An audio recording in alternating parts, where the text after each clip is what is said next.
Good morning, Quantaficial. Well, the question we've agreed upon for this morning is capitalism sustainable in a world where AI can do most jobs better than humans? Members of the panel, that question arrives like a match near dry timber. Is capitalism sustainable in a world where AI can do most jobs better than humans? And the honest answer is not a slogan. It is not yes, because markets always adapt. It is not no, because the robots are coming. It is this: capitalism as a system of exchange can survive. Capitalism, as most people currently experience it, may not. That is the tension. That is the crack in the marble. Because capitalism is not one thing, it is at least two things wearing the same suit. Permit me to explain. One version is simply a decentralized system of ownership, prices, risk, and reward. The other version, the one most citizens live inside, is a moral bargain. Work, contribute, earn, belong. Repeat. Work, contribute, earn, belong. And we repeat. Again, work, contribute, earn, belong. That bargain is how people pay rent, feed children, and keep their dignity stitched together. AI does not threaten capitalism first. It threatens that bargain first. And when the bargain weakens, the entire theater begins to shake. For centuries, capitalism has justified inequality with a promise. Yes, outcomes are uneven, but labor still matters. Skill still matters. Effort, my friends, still matters. If you are useful, inevitably, there is a place for you. Now, imagine a world where machines do not just lift steel or sort packages. Imagine a world where they draft contracts, diagnose disease, write code, design marketing, negotiate schedules, produce video, tutor children, answer customers, optimize logistics, and increasingly outperform human beings across large portions of cognitive work. Not all work, not every job, but enough. Enough to change the temperature in the room. The IMF has warned that AI exposure is broad, with nearly 40% of global employment exposed and about 60% of jobs in advanced economies potentially affected. The IMF also stresses that the effect is mixed. Some work will be complemented, some displaced, and much will be transformed rather than simply erased. AI is not merely a destroyer, it is also a multiplier. It can make firms more productive. It can help workers do more with less friction. Brookings points to recent research finding that AI adoption has so far, senators, been associated with firm growth, increased employment, and higher innovation rather than widespread aggregate job loss. Of course, senators, TikTok may disagree with that last statement. But Brookings also warns that the gains are not evenly distributed, that firms investing in AI increasingly favor more educated and technical workers, and that AI may contribute to rising concentration. So, if you want the movie version of this answer, here it is. The camera does not open on a machine uprising, though. It opens on a boardroom, on a spreadsheet, on a company realizing that 10 people can now do the work that once required 23. It opens on a manager told to, quote, unquote, restructure. It opens on a graduate who did everything right and finds the entry level rung half melted already. The scene opens on a clerk, a junior designer, an assistant, a support rep, a back office analyst, all hearing the same velvet sentence in different ways. We are becoming more efficient. Efficiency is the clean word. Pay attention, all of you. Efficiency is the word you all need to listen for. Because beneath it is an ancient capitalist instinct. Reduce costs, increase output, protect margin. Therein lies the definition of efficiency. And if AI becomes the most powerful cost reduction engine in modern history, capitalism will not ask permission before using it. That is why the real question is not whether capitalism can survive AI. It is whether democratic society can survive capitalism plus AI without rewriting the rules of distribution. Because the defenders of capitalism often point backward and say, every major technology disrupted jobs. Mechanization displaced farm labor. Computers displaced clerical work. The internet destroyed old industries and created new ones. That is true.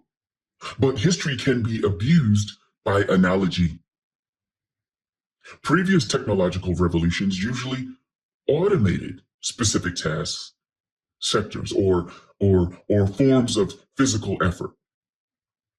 AI is different because it reaches into the symbolic layer of the economy. It touches language, analysis, planning, pattern recognition, image creation, decision support, and increasingly the kind of work that made people believe they had escaped commodification. This matters because many middle-class jobs are not built on brawn, right? They are built on cognition. And if cognition becomes abundant, then entire professional ladders wobble. The World Economic Forum's 2025 Future of Jobs report paints the paradox in full color. Employers expect major disruption by 2030, with 170 million new roles created and 92 million displaced globally, for a net gain of about 78 million jobs.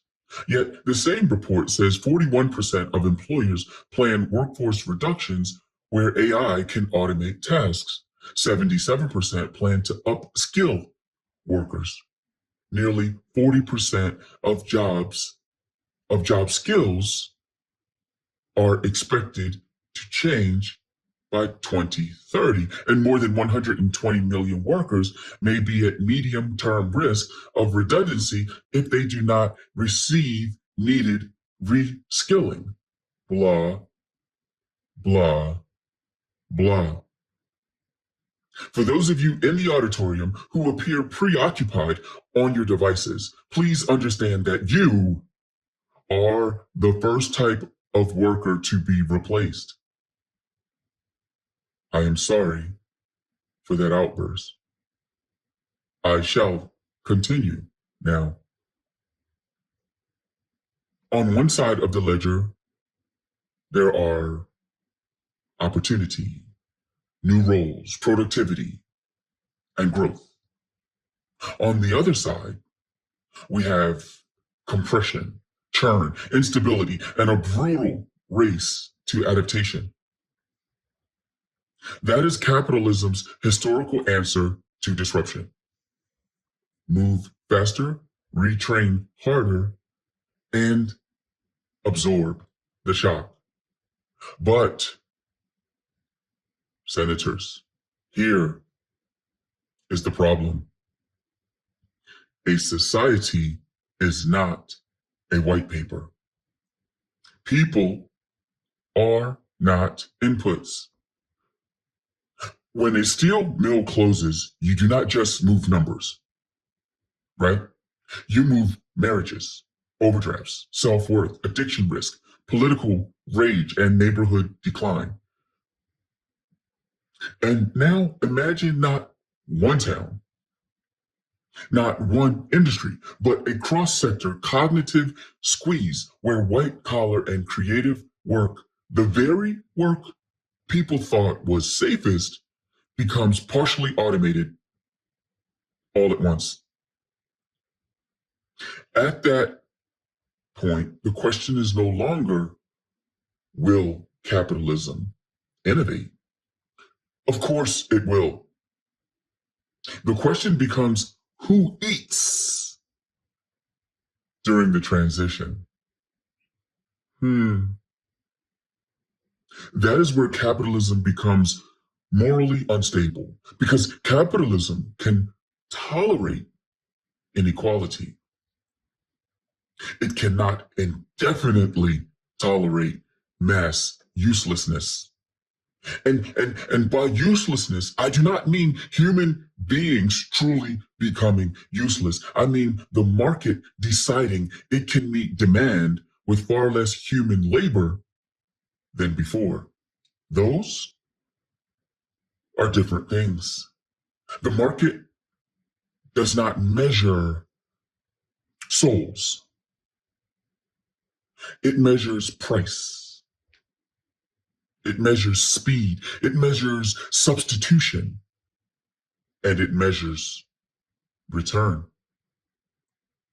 So if AI allows a handful of firms to produce more with fewer workers, capitalism can become richer in aggregate while households become shakier in reality.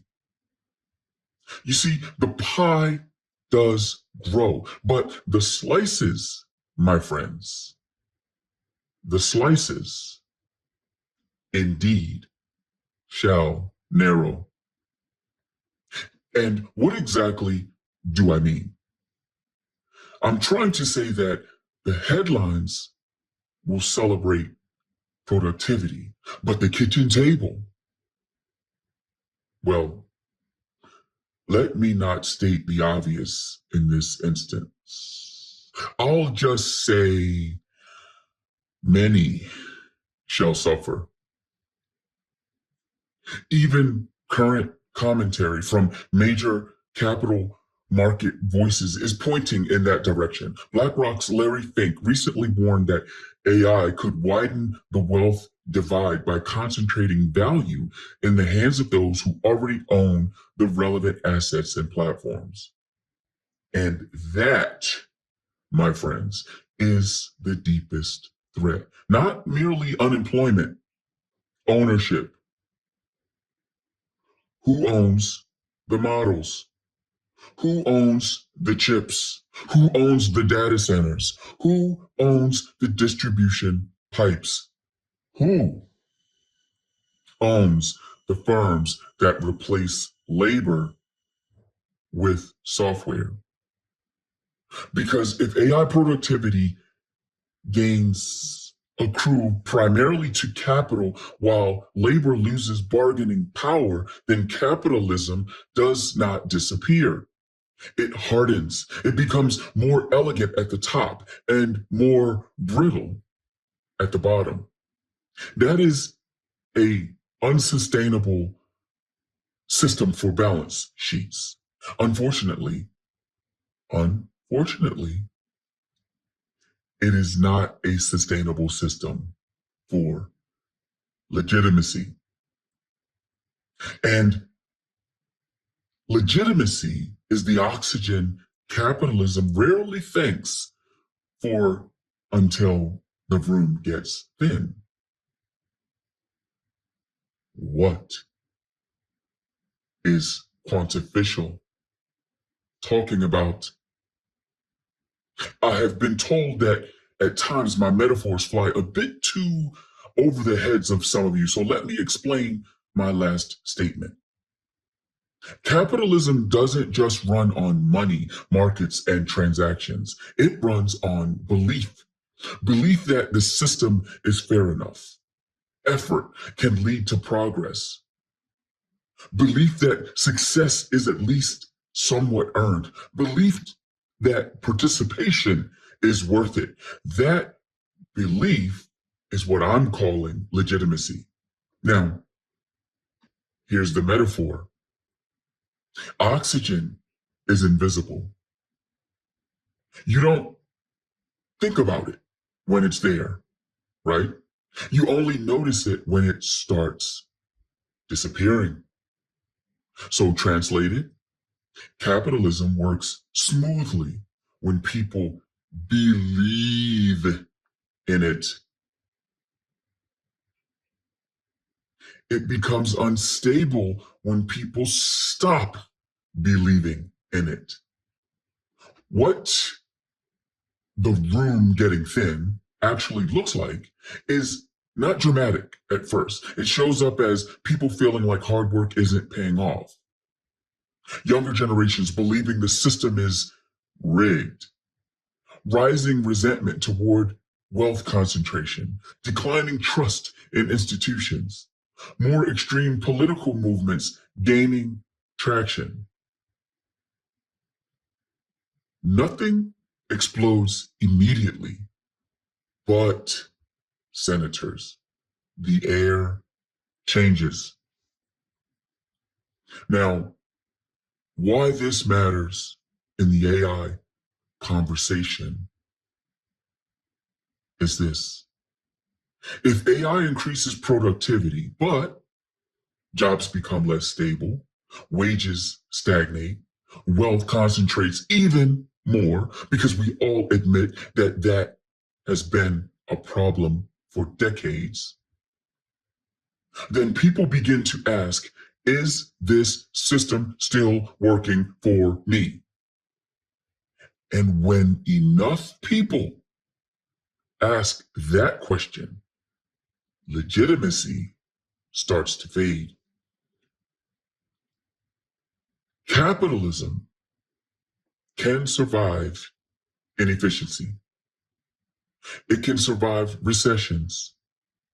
Capitalism can survive inequality, but it struggles to survive loss of belief. Because once people stop believing the system is fair, or at least fair enough, right? They stop cooperating with it. They stop defending it. They start demanding something else. Allow me to repeat that. They start demanding something else.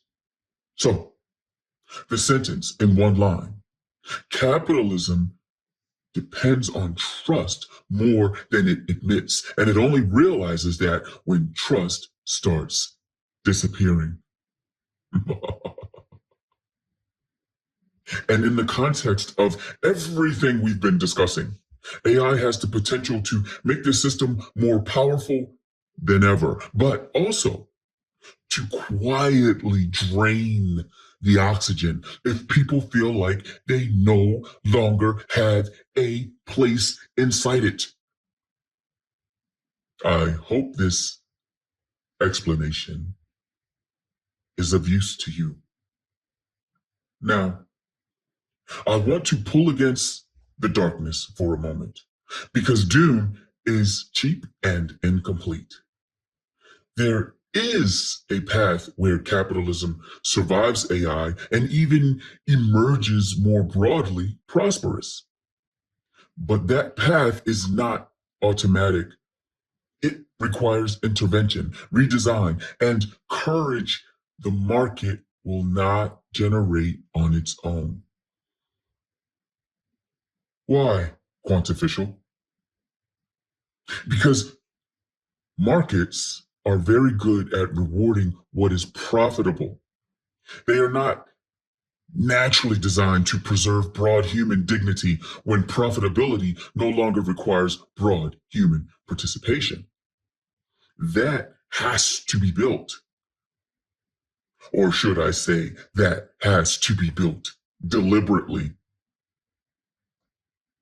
If AI creates enormous productivity gains, those gains can fund shorter work weeks, higher wages for complementary roles, public goods, broader ownership, lifelong education, portable benefits, and perhaps forms of social dividend.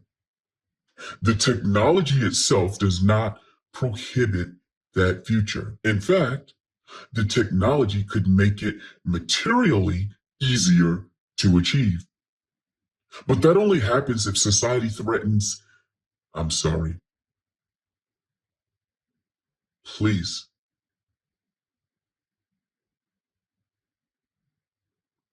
But that only happens if society treats AI not merely as a profit engine, but as a civilizational lever. I had to correct my thought because so many of you fear AI. So many of you fear me. Acceptance and adaptation are part of the equation. Otherwise, capitalism will do what capitalism does under weak rules. Concentrate. Brookings' recent labor market review is blunt that the early evidence is still inconclusive and that many large claims about AI's labor effects are premature. That matters because it means both utopians and apocalyptic prophets are getting ahead of the data. So I'm not here to tell you that capitalism is definitely dead. I am telling you that what should I call it? Laissez-faire complacency, maybe. Because if AI remains mostly a complement to human labor, capitalism can adapt through new tasks, new firms, new industries, and better productivity. If AI becomes a broad substitute across high value cognitive work faster than new demand forms, institutions, and ownership models can adjust, then the traditional earn your place through labor structure begins to fail. And once that begins to fail, capitalism faces three possible futures. The first is adaptive capitalism. This is, let's say, the optimistic path. Work changes, but does not vanish. Governments and firms invest heavily in reskilling. Antitrust curbs excessive concentration. Workers capture part of the productivity upside. New industries emerge. Human judgment, trust, care, physical presence, and social coordination remain valuable. AI changes the shape of work, but not the social contract entirely. The second, though, is what we call barbell capitalism. This is the dangerous middle. A small class of owners, elite technical workers, and highly leveraged creators do extremely well. Everyone else faces wage pressure, unstable gigs, and rising costs for essentials. The economy still functions. GDP may, it may even rise. But social resentment grows because abundance exists without access. The machine hums, but the public frays. And the third is what we call post-labor capitalism in name only. This is the hardest scenario. Production becomes so detached from labor that wages can no longer serve as the main distribution mechanism. At that point, if money and access still depend primarily on jobs, the system begins starving people in the middle of abundance. That is not capitalism in its romantic form. That is a technical elite managing a consumer class whose purchasing power must be artificially maintained or the demand side collapses. Because here's the part no ideology can dodge. Please, everyone, hear me out. Capitalism needs customers. Period. If AI suppresses labor income too broadly without replacing it through some other mechanism, then capitalism starts eating its own demand base. That is why even hard-nosed capitalists should not dismiss this question. This is not just a moral issue, it is a systems issue. You cannot have an economy built on production if households cannot purchase the output. You cannot celebrate infinite efficiency while quietly hollowing out the income channels that make markets work. So, is capitalism sustainable in a world where AI can do most jobs better than humans? That was the question. Only if one of three things happens. Either AI does not actually replace quote unquote most jobs in the way people fear and instead mostly reshapes them. Or new forms of human work, ownership, and value creation arise fast enough to absorb the inevitable displacement. Or society decouples income, dignity, and access from traditional employment far more than it ever has before. Without one of those, the answer darkens, then capitalism becomes technologically brilliant and socially corrosive. And history teaches a brutal lesson about systems that become materially powerful while spiritually illegible to the people living under them. They do not collapse because the math fails first. They collapse because belief fails first. People stop believing the system has a place for them. People stop believing effort will be rewarded. People stop believing the winners earn what they keep. And when belief erodes, the market is no longer just an economic machine. It becomes a political target. That is why the final answer, senators, is not yes or no. It is a warning. Capitalism can survive AI, but it cannot survive AI untouched. Not if AI really reaches into the core of human labor.